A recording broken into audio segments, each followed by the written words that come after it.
क्या देश के प्रधानमंत्री को हर बड़े राष्ट्रीय मुद्दे पर सीधे जनता और पत्रकारों के सवालों का जवाब देना चाहिए?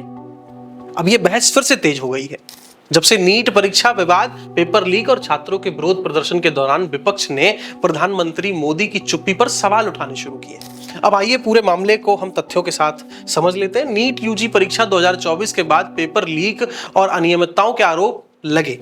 देश में छात्रों ने प्रदर्शन किया, विपक्ष ने सरकार को घेरा, शिक्षा मंत्रालय ने जांच की जानकारी भी दी, एनटीए ने अपनी सफाई दी, सीबीआई ने कई राज्यों में जांच शुरू करी और गिरफ्तारियां भी हुई।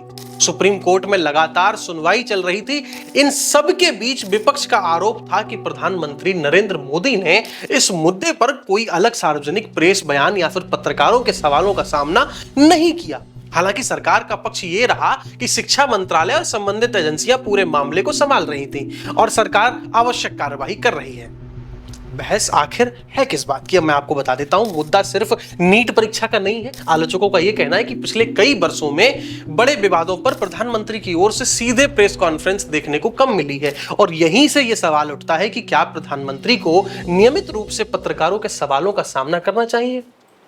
भारत के अधिकांश पूर्व प्रधानमंत्रियों ने अलग अलग समय पर प्रेस कॉन्फ्रेंस की है। जवाहरलाल नेहरू हो, इंदिरा गांधी हो, अटल बिहारी वाजपेयी हो, डॉक्टर मनमोहन सिंह हो, इन सभी ने अपने कार्यकाल में पत्रकारों के सवालों का सामना किया है और उनका जवाब भी दिया है। डॉक्टर मनमोहन सिंह ने जनवरी 2014 में कार्यालय समाप्त होने से पहले भी प्रेस कॉन्फ्रेंस की थी। प्रधानमंत्री नरेंद्र मोदी कई इंटरव्यू देते रहे हैं। वो मन की बात करते हैं, वो संसद, चुनावी रैलियों, सोशल मीडिया और सरकारी कार्यक्रमों के माध्यम से लगातार जनता को संबोधित भी करते रहते हैं।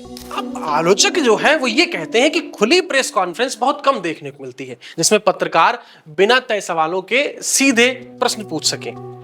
अक्सर 2019 में भारतीय जनता पार्टी के मुख्यालय में हुई प्रेस कॉन्फ्रेंस का एक उदाहरण दिया जाता है जिसमें प्रधानमंत्री मौजूद थे, लेकिन अधिकांश सवालों के जवाब तत्कालीन भारतीय जनता पार्टी के अध्यक्ष अमित शाह ने दिए थे। ब्रिटेन में प्रधानमंत्री हर सप्ताह संसद में प्राइम मिनिस्टर क्वेश्चंस यानी पीएमक्यूएस के दौरान विपक्ष और सांसदों के सवालों का जवाब देते हैं। ऐसे ही अमेरिका में राष्ट्रपति समय समय पर पत्रकारों से प्रेस ब्रीफिंग और प्रेस कॉन्फ्रेंस के दौरान सवाल लेते हैं। हालांकि उनकी आवृत्ति हर राष्ट्रपति कार्यकाल में अलग अलग रही है। भारत में ऐसी कोई भी संवैधानिक बाध्यता नहीं है कि प्रधानमंत्री नियमित प्रेस कॉन्फ्रेंस करें।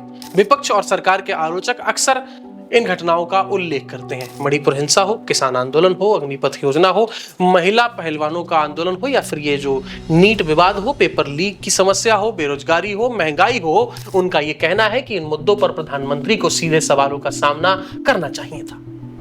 सरकार और भारतीय जनता पार्टी के समर्थक अलग अलग तर्क देते हैं। अब उनका क्या कहना है मैं आपको बता देता हूं। प्रधानमंत्री लगातार संसद में बोलते हैं, मन की बात के जरिए जनता से संवाद करते हैं, सोशल मीडिया पर एक्टिव रहते हैं, चुनावी रैलियों में सरकार का पक्ष रखते हैं, अलग अलग जगह जाकर के अपने पर्सनल इंटरव्यूज भी देते हैं और प्रशासनिक मुद्दे पर प्रधानमंत्री का स्वयं बोलना आवश्यक नहीं होता, संबंधित मंत्री जवाब दे देते हैं। और असली बहस जो है वो दो अलग अलग दृष्टिकोणों के बीच में है।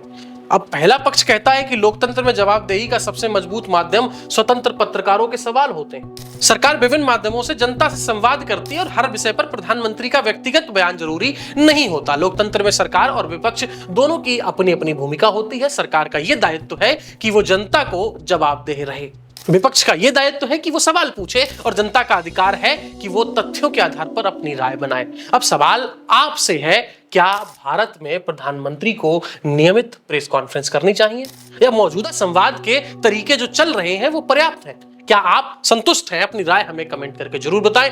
फिलहाल के लिए इतना ही। आप देख रहे थे न्यूज फीड और मैं शिवम यादव हूं आपके साथ। मिलते हैं अगले वीडियो में, तब तक के लिए नमस्कार, धन्यवाद।